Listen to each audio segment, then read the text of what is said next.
Oke, sambil jalan, kali ini saya ingin mengungkapkan pribadi ya, opini pribadi kepada teman-teman di YouTube saya. Jadi pengalaman saya makan di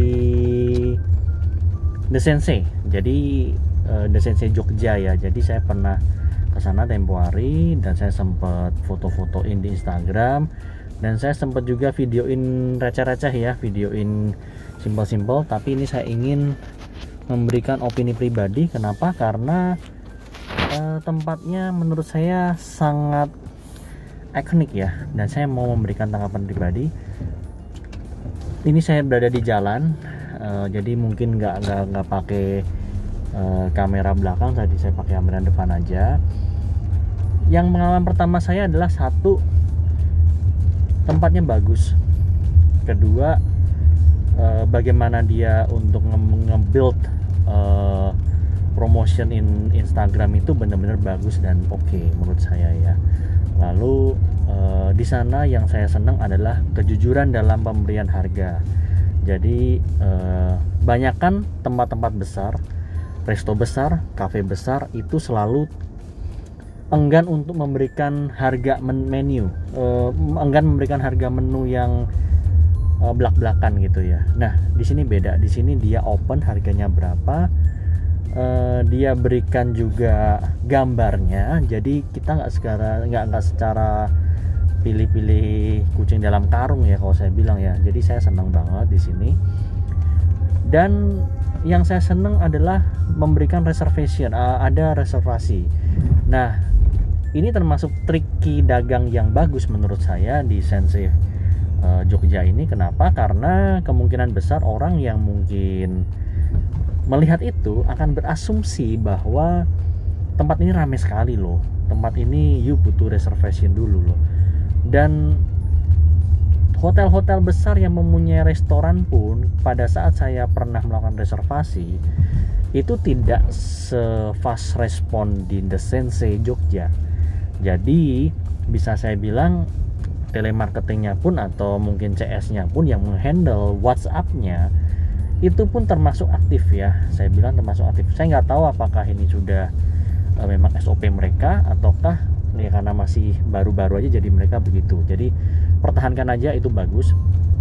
Yang saya sedikit bingung pada saya datang, wow tempatnya bagus, tempatnya keren, tempatnya bagus. Yang saya bingung begitu masuk nggak ada penjaganya. Waktu itu kebetulan nggak ada tukang parkir, jadi nggak ada yang ngarahin kita harus masuk lewat mana. Dan which is tempatnya itu pintunya kecil teman-teman, dan pintunya sebelah bagian kanan. Kalau saya habis parkir tuh paling kanan. Nah, pintunya model kayak pintu tembaga dan ditutup. Jadi kalau teman-teman pernah ke Revolver di Bali, mungkin akan lihat bahwa ini pintunya bener, ini bukan ya pintunya gitu loh. Nah, begitu masuk yang sangat-sangat menarik adalah dia begitu masuk ada pintu model kayak kalau di Taman Anggrek itu pintu kaca tapi dia mantul, ada tulisan The Sensei juga, keren banget. Tapi nggak ada penjaga dan gimana orang akan bingung kalau yang belum pernah tahu. Nah, ini bener nggak ya saya lewat sini? Nah, akhirnya begitu kita push, kita dorong, kita push the door, kita dorong, itu ternyata ada, mereka bisa. Nah, dan untungnya enteng juga pada saat didorong. Nah, menurut saya sangat menarik dan sangat-sangat ini ya, oke kalau menurut saya ya. Jadi belum ada pakai kayak begitu untuk restoran. Umumnya sih di rumah saya pernah, teman saya ada pakai kayak begitu, just for fun aja, untuk happy untuk wah-wahan aja gitu. Dan ini enggak semacam itu. Begitu saya masuk, saya lihat sih oke, tempatnya bagus. Dan mungkin ini bisa dibilang di Jogja, mungkin saya nggak tahu ya karena saya belum mengeksplor Jogja secara berlebih. Cuman yang saya senang adalah ini, saya menemukan model resto atau cafe atau bar ya, bukan bar ya, cafe lah ya, cafe yang open kitchen teman-teman. Jadi sorry nih agak berisik mobilnya. Jadi modelnya open kitchen ya, jadi kita bisa melihat chefnya masak, oke?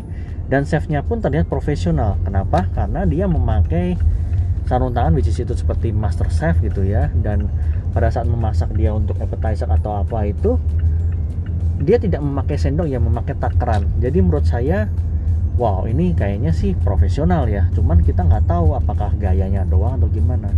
Which is after selesai saya rasain sih memang not bad gitu, jadi bagus gitu loh. Dan yang menarik adalah pada saat mereka sajikan itu platingannya oke banget, menarik ya, kalau saya bilang menarik banget. Saya coba ada semacam apa ya, stick-sticknya saya coba enak. Nanti deh dilihat ada semacam apa ya itu, spaghetti atau apa istilah saya beli itu, lalu ada semacam nasi Hainam. Nah, saya mau garis bawahi dulu, nasi Hainam di sini pribadi in my personal opinion itu saya kurang begitu cocok di nasinya. Kenapa? Karena ada irisan jahe tipis-tipis yang mirip sama nasi, teman-teman. Nah, sedangkan saya kurang gitu suka gitu. Dan kebetulan mami saya kan nggak bisa makan sebangsa stick-stick ya, jadi dia pesannya itu. Ya bersyukur adalah mami saya tidak begitu bermasalah dengan jahe gitu loh. Tapi kalau saya kurang suka. Cuman rasanya mantap. Jadi mungkin which is kalau bagi tim ya, di tim di Sensei Jogja, kalau misalnya tidak keberatan bisa diakalin bagaimana agar jahe tidak perlu ada di dalam presentasi makanannya gitu. Lalu untuk Australian tenderloin is quite good, bagus banget, enak banget, rasanya, tastinya enak banget, dapet manisnya, dagingnya dapet, well done-nya pun half dapet ya. Yang saya agak sedikit kaget adalah rasanya di rib eye. Saya pesan ada rib eye-nya ya. Rib eye ya, kayaknya rib eye deh. Rib eye atau apa sih? Iya ya kayaknya.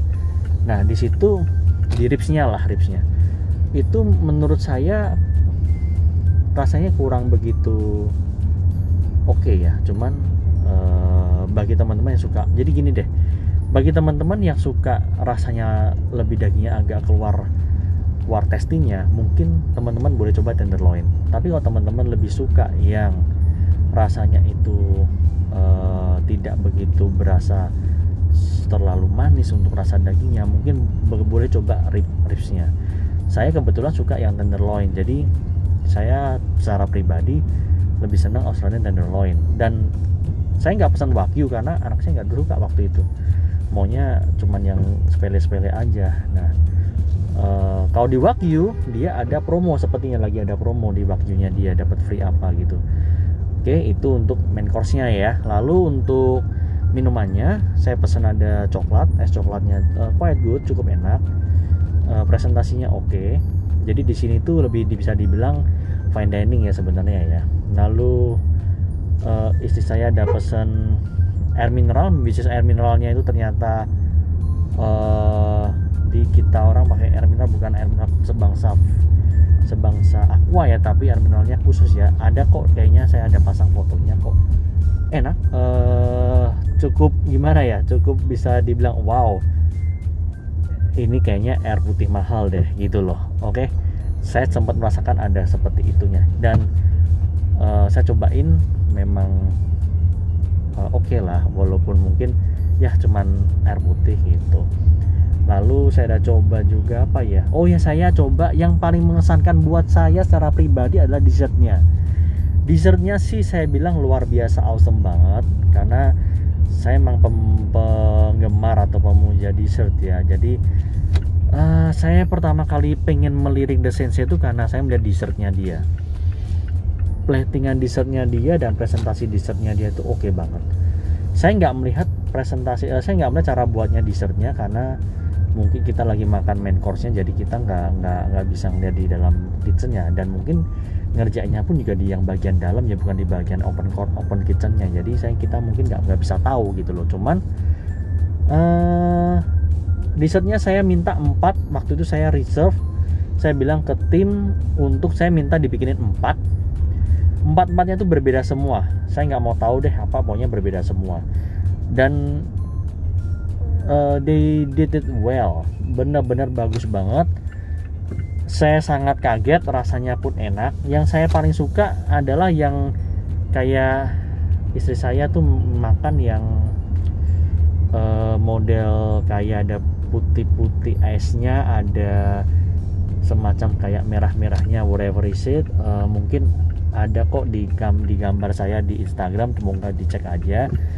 Kalau saya pribadi, saya makan yang ada orange-nya, jadi nice ada orange-nya atau ada macam puding atau apa bawahnya. Itu enak banget teman-teman, enak banget. Lalu anak saya makan yang model ice dikasih kayak sosis coklat gitu ya, enak banget. Cuman bagi yang tidak begitu suka coklat, mungkin kurang ya, karena ini modelnya dia mainnya bener-bener presentasinya oke. Jadi main di presentation aja.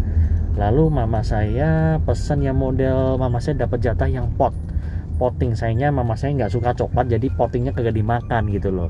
Padahal pottingnya itu enak ya, harusnya dia potong dengan potnya juga. Jadinya bener-bener potnya kecil itu dipotong sama dia. Jadi model cheese apa ya, kayaknya cheese chocolate deh, itu ada cheese chocolate cake ya.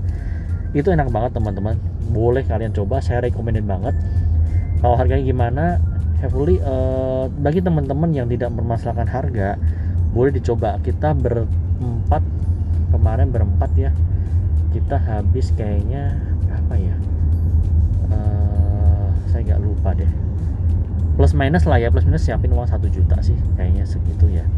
Nyampe nggak sih, saya lupa, kayaknya nyampe deh 1 juta ya, nggak tahu deh. Pokoknya berempat dengan main course, 4-4-nya main course, dengan 4-4-nya dapat dessert, 4-4-nya minumannya bukan sederhana ya.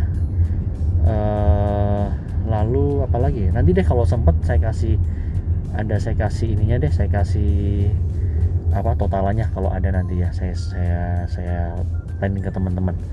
Oke, itu aja untuk yang bisa saya sampaikan ke teman-teman semua untuk my personal opinion tentang The Sensei Jogja. Boleh teman-teman add di Instagram dia, The Sensei Jogja.